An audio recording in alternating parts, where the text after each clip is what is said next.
Hey everybody, Mr. Grove here. Today we're going to talk a little bit more about DNA and then some of the DNA mutations that take place when we form proteins. And so here's another set of our amino acids. So this shows the actual molecular structure of the 20 amino acids. And so when we put them in a sequence using our code table off of the mRNA, each one of these amino acids would have a different shape. So here would be our methionine, here would be our proline, and so as you can see, these different shapes are going to have little positive and negative charge areas. And so once we get each of these molecules linked together, then those pluses and minuses, those charges will take over, opposites will attract, likes repel, and that puts the shape, a certain very specific shape for that protein.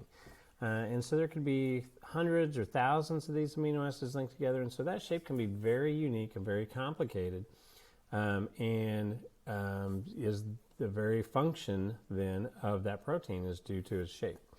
So that's the amino acids, and that's how it works when it does work.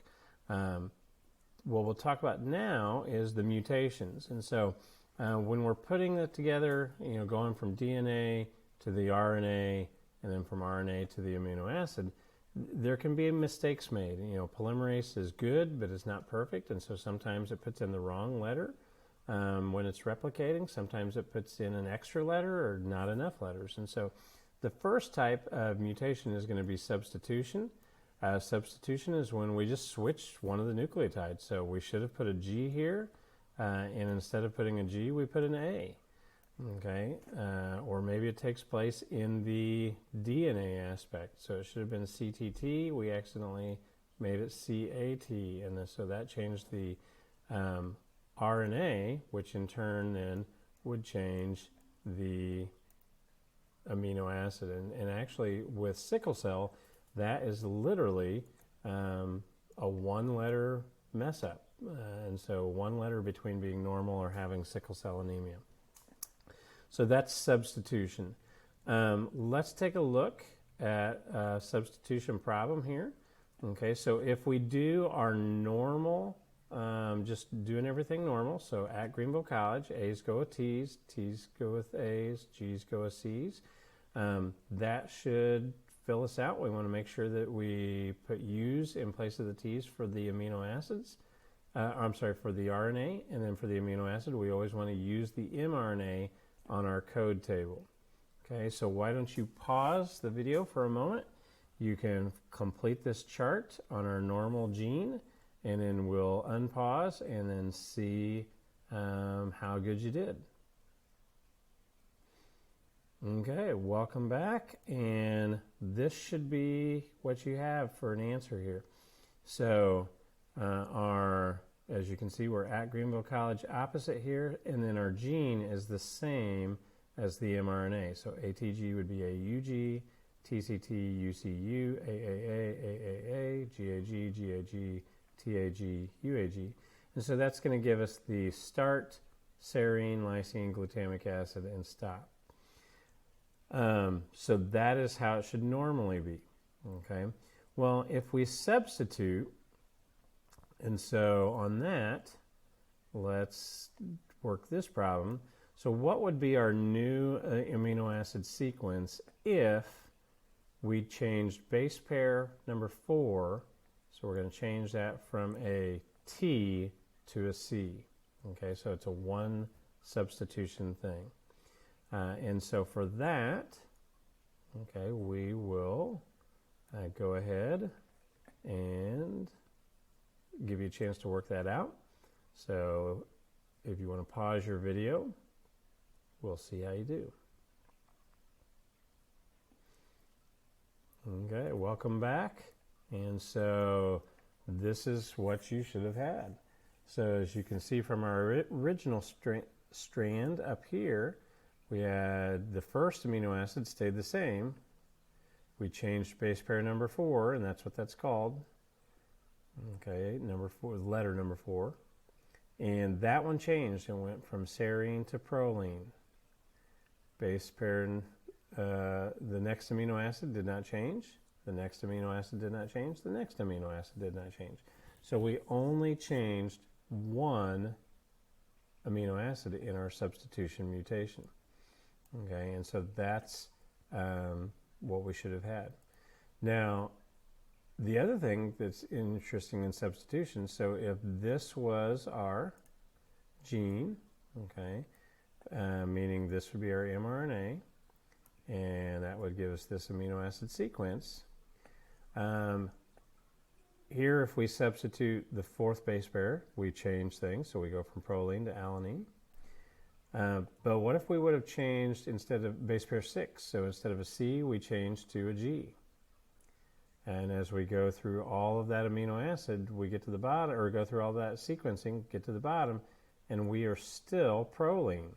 So we could change a letter and potentially never know it because we didn't even change the amino acid. So that's a substitution mutation. It could affect, just like sickle cell, or it could have no effect because we mutated, but we still ended up with the same amino acid. So that's substitution mutation.